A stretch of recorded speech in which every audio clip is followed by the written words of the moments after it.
Welcome to నందు kitchen. ఈరోజు మనమైతే క్యాబేజీతో గోబీ ఎలా చేయాలో చూసేద్దాం. రండి వీడియోలోకి వెళ్ళిపోదాం.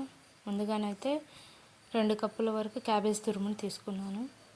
ఇలా తీసుకున్న క్యాబేజ్ తురుములోకి 1.5 టీ స్పూన్ గరం మసాలా, 2 టీ స్పూన్ల కార్న్ఫ్లోర్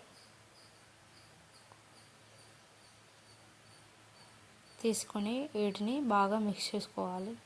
ఇలా మిక్స్ చేసుకున్న తర్వాత చూడండి, తగినంత సాల్ట్ వేసుకొని అప్పుడే ఫ్రెష్గా అల్లం వెల్లుల్లి పేస్ట్ అయితే రెడీ చేసుకున్నాను. అలా రెడీ చేసుకున్న దాన్ని ఇందులో వేసి 1/2 కప్పు వరకు మైదానైతే తీసుకుని ఈ విధంగా మొత్తం వేసి బాగా అంతా మిక్స్ చేసుకోవాలి. చూడండి, ఈ విధంగా మొత్తం అంతా మిక్స్ చేసుకుంటూ కొంచెం 1 టీ గ్లాస్తో వాటర్ తీసుకొని అది కొంచెం కొంచెం వాటర్ పోస్తూ ముద్దకొస్తుందా లేదా అని చూసుకుంటూ కలుపుకోవాలన్నమాట. చూడండి, ఈ విధంగా కొంచెం కొంచెం వాటర్ పోస్తూ కలుపుకోవాలి.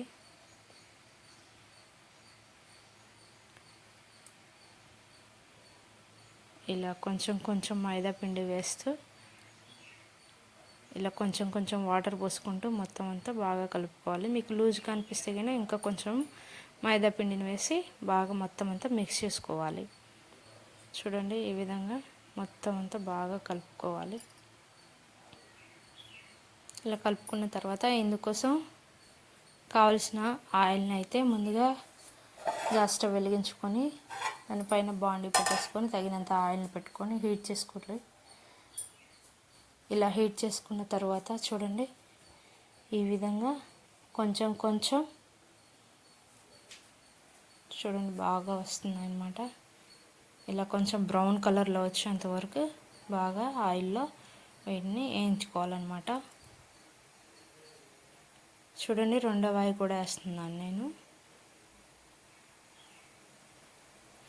సిమ్లో పెట్టి చేసుకోవాలన్నమాట. చూడండి, అదే మనము హై ఫ్లేమ్లో పెట్టి చేసామంటే లోపల ఉడకకోకుండానే పైన అంతా మాడిపోయినట్టు అయిపోతుంది అనమాట.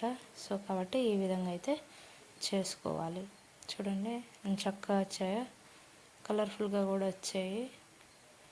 ఈ విధంగా మొత్తం అయిన తర్వాత చూడండి, మొత్తం తీసేసుకొని ముందుగా ఒక మీడియం సైజ్ ఆనియన్ తీసుకొని ఈ విధంగా ముక్కలుగా కట్ చేసి పెట్టుకున్నాను.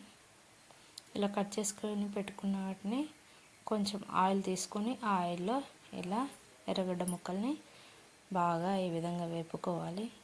ఇలా వేపుకున్న తర్వాత 2 పచ్చిమిర్చిని అయితే తీసుకొని సన్నగా ముక్కలుగా తరిగి ఈ విధంగా వేసుకోవాలి. 2 రెమ్మల కరివేపాకు, వీటన్నిటిని ఆయిల్లో బాగా ఇలా వేపుకోవాలన్నమాట.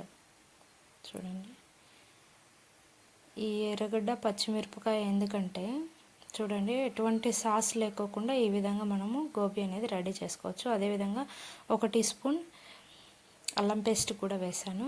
చూడండి, ముందుగా 2 టమాటాలని మీడియం సైజ్ టమాటాలు తీసుకొని మెత్తగా జ్యూసీ చేసి పెట్టుకోవాలి. ఇలా పెట్టుకున్న ఈ జ్యూస్ని ఇందులో వేసి ఈ విధంగా మొత్తం అంతా బాగా కలుపుకోవాలన్నమాట. చూడండి, టమాటో పచ్చి వాసన రాకోకుండా మొత్తం బాగా ఉడికించుకోవాలి.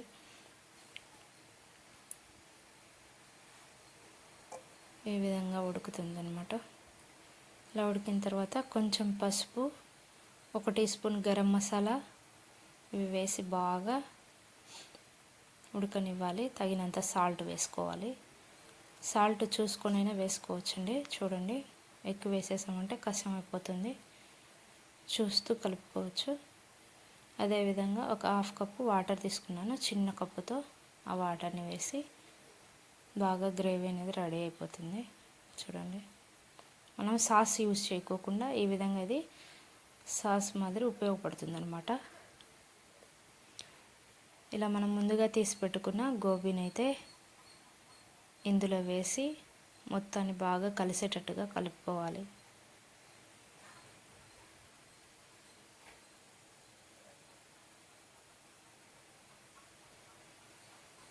చూడండి, గోబీ అయితే రెడీ అయిపోయింది.